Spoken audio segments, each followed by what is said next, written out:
जय सिया राम। आप सभी भक्तजनों को मेरा नमस्कार, सादर प्रणाम। जय श्री राम। हमने आज से हनुमान चालीसा की विस्तृत व्याख्या करने की एक श्रृंखला बनाने का निर्णय किया है। इस श्रृंखला के क्रम में सबसे पहले हम ये जान लेते हैं कि हनुमान जी के माता पिता कौन थे। हनुमान जी के बारे में कहा जाता है कि उनके 3 पिता थे, भगवान शंकर, पवनदेव और केसरी। तुलसीदास जी ने अपने हनुमान चालीसा में लिखा है, अंजनी पुत्र पवन सुत नामा, शंकर सुवन केसरी नंदन। मतलब अंजनी के पुत्र हैं, पवन सुत नाम है, यानी कि पवन के पुत्र भी हैं, और शंकर के सुवन है और केसरी के नंदन। मतलब माता का नाम अंजनी है और पिताजी 3 हैं, शंकर, केसरी और वायुदेव। तो आइए पहले हम माता अंजना के बारे में ही जान लेते हैं। इंद्र की अप्सराओं में एक बड़ी सुंदर अप्सरा थी जिसका नाम था पुंजिक स्थला। एक समय की बात है कि भगवान इंद्र ने एक सभा का आयोजन किया। उस सभा में सभी देवताओं और ऋषियों को बुलाया गया और दुर्वासा ऋषि भी उस सभा में आए थे। इंद्र की अप्सराएं नृत्य कर रही थीं। पुंजिक स्थला ने ऋषि दुर्वासा का कुछ उपहास कर दिया और दुर्वासा ऋषि तो अत्यंत क्रोधी स्वभाव के थे। क्रोध में आकर के उन्होंने पुंजिक स्थला को श्राप दे दिया कि जा, तू बानरी की तरह चंचलता का प्रदर्शन कर रही है, तू बानरी हो। श्राप सुनकर के पुंजिक स्थला को बड़ा दुख हुआ, बड़ा कष्ट हुआ। वो ऋषि के चरणों में गिर गई और दया की भीख मांगने लगी। ऋषि ने कहा कि मेरा श्राप बदल नहीं सकता है, मेरे श्राप का प्रभाव तो अवश्य होगा, लेकिन हाँ, इतना अवश्य हो सकता है कि मैं तुझे एक वरदान देता हूं कि तू जब चाहेगी वही रूप धारण कर सके। जब चाहो इंसान का रूप धारण कर लो और जब चाहो तो बानरी का रूप धारण कर लो।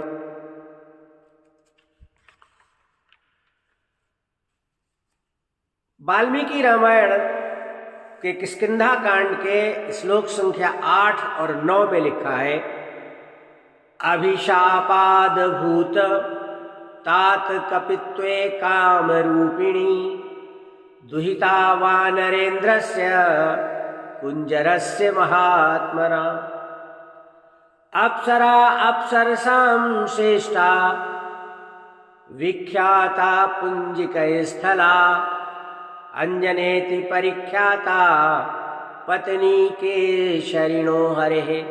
तू केसरी की पत्नी बनेगी और कुंजर की पुत्री बनेगी।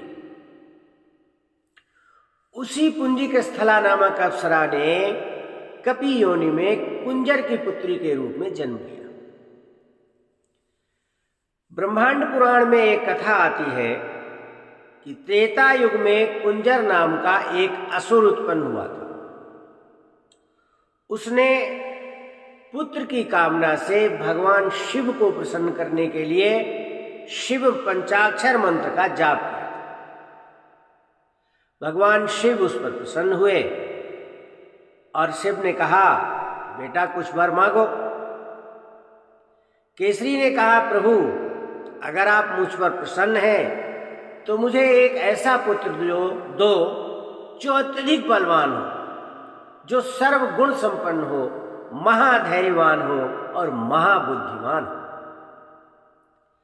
इस पर शंकर जी ने कहा कि मैं तुम्हें पुत्र तो नहीं दे सकता। कि कुंजर ने पूछा क्यों? शंकर जी बोले कि तेरी किस्मत में पुत्र सुख लिखा ही नहीं है। ब्रह्मा जी ने ही नहीं लिखा है कि तुझे पुत्र का सुख प्राप्त होगा। विधाता ने तेरी किस्मत में पुत्र सुख नहीं लिखा है।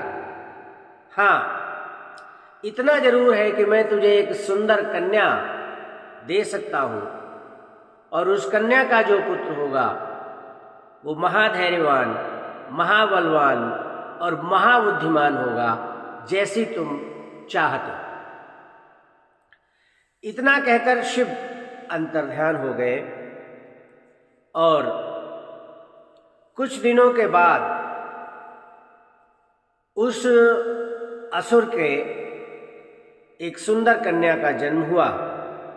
उस कुंजर ने उस कन्या का नाम अंजना रखा। एक बार वानर राज केसरी ने उस अप्रतिम सुंदरी को देखा तो केसरी महाराज उस पर मोहित हो गए, मुग्ध हो गए। केसरी ने उस दैत्यराज से उसकी कन्या का हाथ मांगा, और चूंकि केसरी कांचनगिरी के राजा थे, सुमेरु पर्वत पर राज्य करते थे, इसलिए उस कुंजर ने केसरी को अपनी कन्या का हाथ दे दिया, यानी अंजना का पाणी ग्रहण संस्कार केसरी के साथ कर दिया।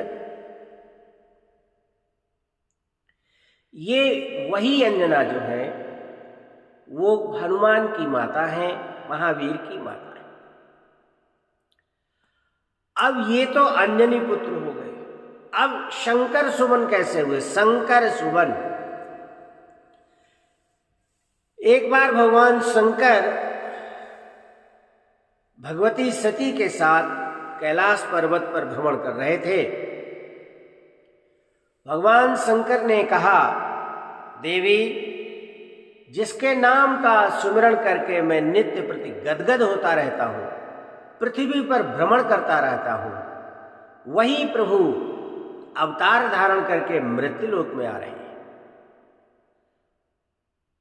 पार्वती जी कहती हैं, तुम पुनि राम राम दिन राती, सादर जपहु अनंग अराती। आप जिनका दिन रात सादर नाम लेते रहते हैं, वही भगवान आ रहे हैं पृथ्वी पर मनुष्य का रूप धारण करके। हाँ, वही भगवान आ रहे हैं। सभी देवता उनके साथ अवतार लेकर के उनकी सेवा करेंगे, और वो मेरे आराध्य देव हैं, तो मैं कैसे रह जाऊंगा उनकी सेवा किए बिना। इसलिए मैं भी रुद्र रूप में जाकर के उनकी सेवा करूंगा। सती ने कहा कि वो रावण का वध करने के लिए अवतार लेने आ रहे हैं, और रावण आपका परम शिष्य है, तो आप अपने शिष्य के विरुद्ध कैसे सेवा करेंगे? शिष्य को मारने में राम की कैसे सहायता करेंगे?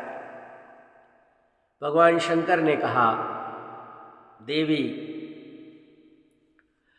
मैं मानता हूं कि रावण जो है मेरा परम भक्त है, मेरा शिष्य है। अपने 10 सिर काट कर उसने मुझे अर्पण किए हैं, लेकिन मैं 11 अवतारों में, मेरे 11 अवतार हैं, मेरे 11 अंश हैं, एक अंश की उसने मेरी सेवा नहीं की है, रुद्र अंश की सेवा उसने नहीं की है। इसलिए मैं रुद्र अंश में जाकर के भगवान की सहायता करूंगा, और इसीलिए मैंने अवतार लेने का निश्चय किया है। समुद्र मंथन के समय की घटना है, जब समुद्र से अमृत निकला, और उस समय अमृत को लेकर के दैत्यों और देवताओं में झगड़ा प्रारंभ हुआ कि भाई ये अमृत हम पिएंगे, हम पिएंगे। उसी समय भगवान विष्णु ने मोहिनी रूप धारण किया, और मोहिनी रूप धारण करके उन्होंने देवताओं को अमृत पिला दिया।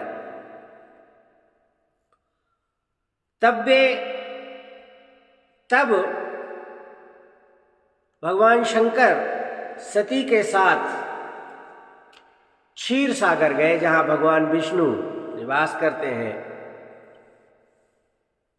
क्षीराब्दी तट पर पहुंचकर भगवान शंकर ने भगवान विष्णु की का स्तवन किया कि हे लक्ष्मीपति प्रकट होइए, हम आपके दरबार में आए हैं। भगवान शंकर ने कहा, लक्ष्मीपति प्रकट हो गए। लक्ष्मीपति प्रकट हो गए। भगवान शंकर ने उनको देख के प्रणाम किया और बोले, प्रभु मैंने आपके सभी अवतारों के दर्शन किए, चाहे वो वराह अवतार हो, कच्छप अवतार हो, मत्स्य अवतार हो, नरसिंह अवतार हो, मैंने आपके सभी अवतारों के दर्शन किए। लेकिन मैंने ऐसा सुना है कि अमृत बांटने के समय आपने मोहिनी अवतार धारण किया है। मैंने उस मोहिनी अवतार के दर्शन नहीं किए। हे प्रभु, आप मुझे अपने उस मोहिनी अवतार के दर्शन कराइए। मेरे मन में बड़ी इच्छा है कि मेरे प्रभु मोहिनी किस तरह बने। क्षीराब्दशाही भगवान विष्णु ने कहा, ठीक है। और इतना कहकर के भगवान विष्णु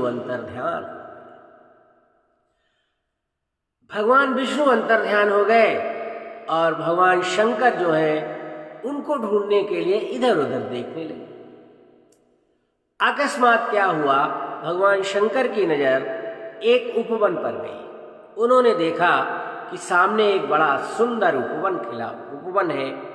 भांति भांति के उसमें पुष्प खिले हुए हैं। उन पुष्पों के ऊपर भ्रमर गुंजार कर रहे हैं, कोयल कुहू कुहू कर रही है, मोर नाच रहे हैं, शीतल मंद सुगंध त्रिविध बयार बह रही है। भगवान की दृष्टि उस उपवन से नहीं हटी। इसी समय प्रभु की लीला देखिए, भगवान विष्णु की माया देखिए कि भगवान शिव ने देखा कि एक सुंदर स्त्री उस उपवन में कंदुक क्रीड़ा कर रही है, गेंद खेल रही है। कंदुक क्रीड़ा के समय उछलते उस सुंदरी के अंग प्रत्यंग को देखकर हमारे कामारी अधीर हो गए, परेशान होने लगे। भोलेनाथ ये भी भूल गए कि उनकी पत्नी सती उनके साथ है, नंदीश्वर उनके साथ है। सहसा पवन का झोंका आया और उस स्त्री के वस्त्र, उस स्त्री का आंचल हवा में उड़ गया।